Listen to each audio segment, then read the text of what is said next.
Let me tell you, if you'd told me a year ago that defending a chunk of cow pasture would end with me squaring off in court against a bunch of tennis racket-wielding suburbanites, I'd have laughed so hard I'd spill my sweet tea. But here I am.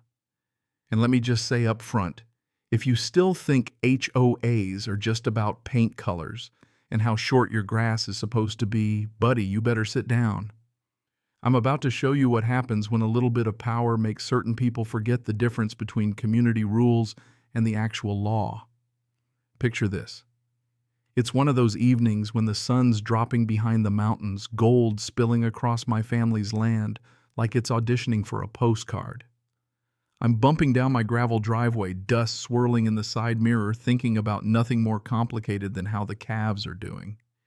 And then bam, there it is, this electric green plastic fence slashing right through my eastern meadow. It looked like some kind of radioactive python had decided to cut a path straight through the best grazing I got.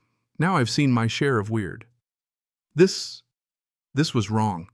There were tire tracks from some kind of heavy machinery, fresh concrete poured in squares where wildflowers ought to be growing, and here's the cherry on top, a signboard stapled to a post showing blueprints for a tennis complex. Full lights, bleachers, you name it. And the kicker, some lady named Patricia Drummond, President, Meadowbrook Heights HOA, had signed the bottom. Permits all shiny and taped up for the world to see. Now let's hit pause. I never joined an HOA in my life. This land's been Guthrie land since 1947, long before anybody dreamed up Meadowbrook Heights in their architectural committee. I bought it off my granddad's estate. No fine print, no tricks, no maybe in the future this turns into tennis land clause. County records say agricultural use, and that's that. So I do what any half-sane person would. I call Daniel my lawyer, smartest guy I know, at least on paper. He's flipping through files while I'm telling him what's happening, and he just says, "Travis, none of this makes sense." I say, "Tell that to the guys with cement mixers in my pasture." He tells me not to touch a thing. Just start taking pictures, document everything. So that's what I do. For the next hour, I'm a one-man CSI team. Pictures of survey flags, pictures of the permits, the tire tracks, even the way the fence slices through my clover patch. Maybe I think someone just made a dumb mistake. Maybe a map got read upside down. But as the sun goes down, the only thing that's clear is my cattle are standing by the barn and I'm looking at an invasion. I try to convince myself it'll get sorted out, that people will see reason once the sun comes up. I don't sleep a wink. At 7 a.m. sharp, my phone rings. Some local number I don't know. I pick up, barely got my coffee poured, and there she is. Patricia. If you could bottle a cold stare, that's what her voice would sound like. "Mr. Guthrie, construction resumes today. Please ensure your livestock remain clear of the premises." I nearly choke. I tell her, "Ma'am, this is my land. My cows have been grazing here since before your subdivision had a name." She cuts me off. "I'm afraid you're mistaken, Mr. Guthrie. The tennis complex is being built on HOA common land as filed with the county." Her tone is so smug I can practically hear the pearls clicking in the background. I say, "My deed says different." She says, "Don't interfere or we'll take legal action." Then hangs up before I can even figure out which part of that was the most insulting. Outside, 2 pickups and a flatbed are already parked.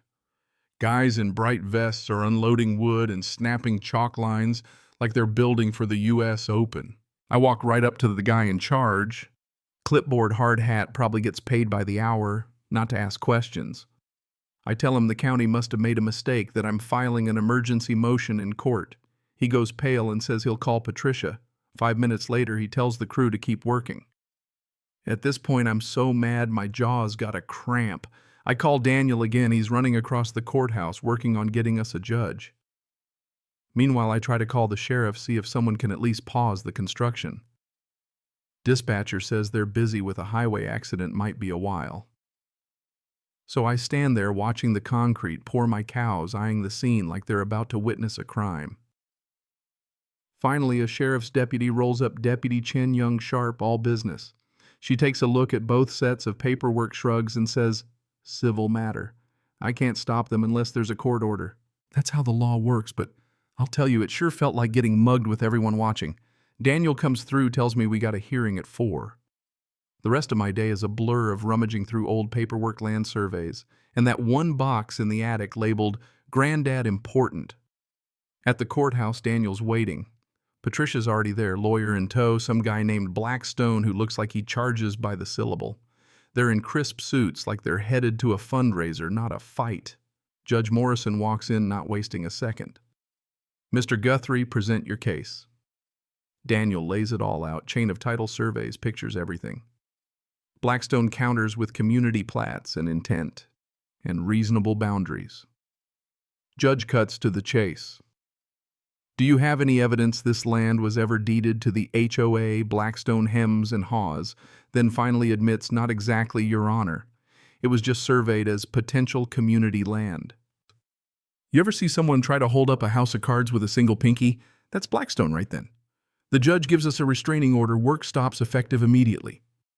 Patricia's face goes beet red. Her lawyer tries to talk, but the judge shuts him down. "You built on someone else's land without permission. That's trespass." You'd think that would be the end of it. But no. For weeks, the HOA starts sending me letter after letter, threatening lawsuits, violations, even disorderly livestock. I send everything to Daniel, who writes back in lawyer speak that boils down to, "See you in court." The meadow sits there, half-finished concrete, baking in the sun, cows refusing to go near it. There are days I start to think I'll be fighting this until my beard turns white. Then one night there's a knock at the door. Patricia this time with 2 other board members acting like they just dropped by to borrow sugar. "We'd like to offer a settlement," she says. $50,000 for an easement. I laugh. "Not for sale." She bumps it up to 75. Still no. "This is where my cattle graze. It's not going anywhere." Her patience finally snaps. "You're making a mistake. We'll drag you through court until you run out of money." I look her dead in the eye. "Guess we'll both be broke then. Now kindly get off my porch." From there, things get personal. The HOA starts sending violation notices about my barn, my fence, my unauthorized tractor. Daniel just laughs. "You're not even in their HOA." But it grinds you down. Some mornings I find new survey stakes driven so close to the house, it's like they're trying to fence me in. Finally, we get to the full hearing. This time, the courtroom's full, lawyers, board members, even a couple of nosy neighbors who want to see fireworks. The HOA brings out maps and plats. Daniel brings our own surveyor, old Tom Webster, been doing this since before color TV. Tom gets up and says, "There's no ambiguity. That land is Guthrie land, always has been."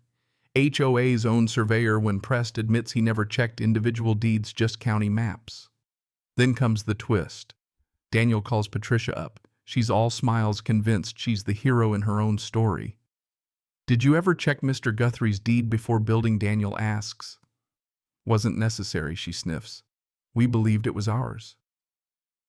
Judge Morrison's got this look like she's watching a toddler try to drive a tractor. After all the testimony, the judge rules HOA must remove every trace of construction, pay damages, legal fees, and restore the land to its original state. Patricia tries to delay things. Judge denies it so fast it's almost funny. Daniel pats me on the back. "We did it, Travis." But Patricia's not done. While demolition crews are jackhammering the concrete out, she starts filing complaint after complaint, livestock trespassing, nuisance smells, you name it. Daniel files motions, gets every last one tossed out. By now, the sheriff's deputies know me by name. And here's where karma laces up her boots. One night, someone cuts my fence and builds a new one 30 feet into my pasture. My cows can't graze near the subdivision line. But I got security cameras up now. Caught the whole thing, white pickup with an HOA decal, 3 figures, one of them in designer hiking boots, waving the others around. The sheriff pays Patricia a visit. She admits it said she was enforcing HOA boundaries. Except that's vandalism and trespass. Patricia gets charged. Her mugshot's in the local paper. Residents start demanding to know what's going on.